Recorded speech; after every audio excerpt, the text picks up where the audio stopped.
5 kerugian jika timnas Indonesia tinggalkan AFF dan gabung EAFF.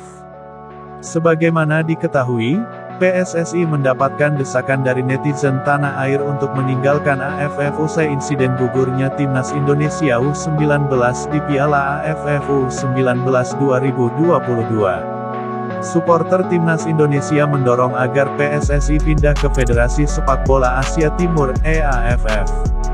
EAFF bahkan menggoda supporter timnas Indonesia dengan sebuah unggahan di Instagram. Unggahan itu pun ramai dikomentari oleh supporter timnas Indonesia. Akan tetapi, apakah menguntungkan jika timnas Indonesia tinggalkan AFF dan gabung EAFF? Berikut 5 kerugian jika timnas Indonesia tinggalkan AFF dan gabung EAFF. 5. Pamor Piala AFF turun drastis. Piala AFF mendapatkan sorotan karena mempertemukan tim-tim terkuat di Asia Tenggara. Patut diakui, Indonesia adalah pasar yang besar untuk Piala AFF dengan antusiasme luar biasa dari supporter skuad Garuda. Jika PSSI hengkang, Piala AFF jelas kehilangan pamornya. Itu akan menjadi kerugian besar untuk AFF. 4. Timnas Indonesia gagal pecahkan rekor buruk di Piala AFF. Timnas Indonesia punya rekam jejak buruk di Piala AFF karena belum pernah keluar sebagai juara.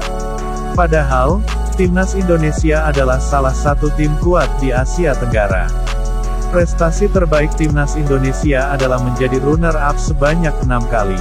Timnas Indonesia terakhir kali menjadi runner-up Piala AFF pada edisi 2020.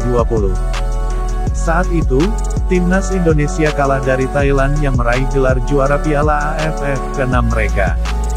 Jika Thailand jadi tim tersukses di Piala AFF, Timnas Indonesia adalah spesialis runner-up di turnamen ini.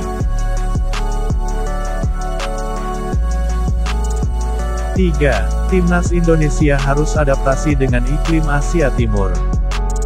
Jika gabung EAFF, Timnas Indonesia akan bermain di Asia Timur. Para pemain Timnas Indonesia tentu harus beradaptasi lagi dengan iklim di Asia Timur yang berbeda dengan Asia Tenggara. Bermain di Asia Tenggara tentu lebih mudah untuk Timnas Indonesia. Sebab, iklim negara-negara di Asia Tenggara hampir sama dengan Indonesia sehingga tidak perlu adaptasi lagi.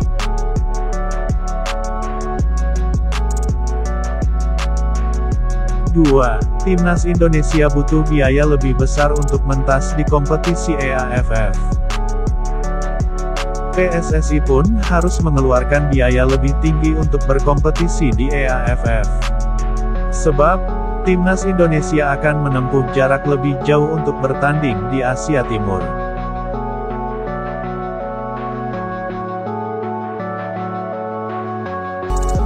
1. Timnas Indonesia belum tentu dapat level kompetisi yang bagus. EAFF memang menjadi induk dari tim-tim kuat Asia, seperti Jepang dan Korea Selatan. Harapan supporter Timnas Indonesia adalah skuad Garuda bisa bersaing dengan tim-tim kuat tersebut sehingga level pasukan Shin Tae-yong meningkat. Namun, sistem kompetisi di EAFF membuat Timnas Indonesia belum tentu bersua dengan tim-tim kuat Asia Timur. Sebab, kompetisi EAFF memakai sistem kualifikasi berlapis hingga 3 babak. Biasanya, tim-tim kuat Asia Timur baru bermain di babak ketiga. Jika Timnas Indonesia gagal mencapai babak ketiga, skuad Garuda akan berhadapan dengan tim-tim lemah Asia Timur. Sementara itu, Timnas Indonesia akan berhadapan dengan tim-tim elit Asia Tenggara di Piala AFF, seperti Thailand dan Vietnam. Kedua tim itu punya level di atas tim-tim lemah Asia Timur.